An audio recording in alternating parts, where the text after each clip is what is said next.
Et hop les gars, c'est Lucas BKLF. Aujourd'hui on va parler des configs en 50. C'est une question qui se pose beaucoup quand vous venez de commencer la 50.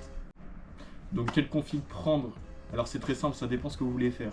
Soit du all day, donc pour tous les jours, ou soit pour le run, pour aller vous amuser tous les week-ends, tout ça.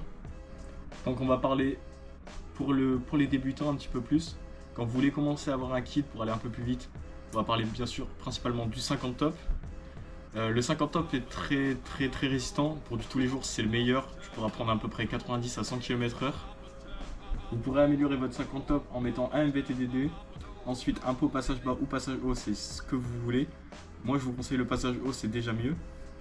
Ensuite, vous pourrez mettre un carbu de 21, une boîte à clapet top. Donc ça, c'est vraiment la config complète. Le 50 top, après, vous avez le 50 air sale. Bidalo, bien sûr, bon, ça c'est vraiment sur de la config assez chère, mais bon, 50 Bidalo, on connaît tous, hein, c'est inclassable, comme le 50 top. Ensuite, on passe au 70, donc 70 top, bien sûr, top, c'est vraiment une bonne marque pour tous les jours.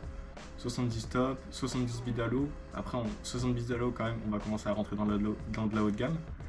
Le 70 fast, on commence à être dans vraiment de la haute gamme, donc 70 fast, on va avoir pour prendre un PVL Bidalo. Une boîte à clapet top. Bien sûr, sans oublier les Force 3 Stage 6. Bien sûr, tous les liens seront en description et aucune prépa carter ne sera obligée.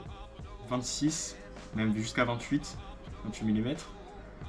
Ensuite, pot, du coup 80-90 pour gagner en performance et pour plus tard reprendre un autre kit encore mieux. Après, il y a le Stage 6 qui est très bien aussi, mais ça, c'est plus pour les week-ends, pour s'amuser, tout ça. Moi, ce que je vous conseille pour débuter vraiment, c'est de prendre un 50 top.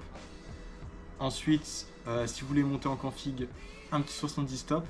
Et après, bien sûr, l'incontournable, le 86 top alu. Le 86 top alu, tu peux le faire une config assez simple. Une boîte à clapet top, bien sûr. Une pipe Polini. Ensuite, carbu de 26. Passage bas, comme vous voulez, type de marque, tout type de marque, donc 80-90. Et vous n'aurez jamais aucun problème. Vous pouvez rouler tous les jours, tous les week-ends, vous pouvez vous amuser. Enfin, c'est l'incontournable, le 86 top. Bon, je vous prends une petite voix off. Bien sûr, le 86 top, il faut qu'il soit parfaitement monté. Donc le jeu à la coupe, le jeu au cylindre, le squish, enfin tout le petit complète. Je vous ferai une vidéo détaillée sur le sujet. Et puis, je vous laisse sur la vidéo. Donc voilà, c'est déjà la fin de cette vidéo. J'espère qu'elle vous aura plu. N'hésitez pas à liker, commenter et partager. Et bien sûr, je vous mets tous les liens en bas de la vidéo. Et puis, salut les gars.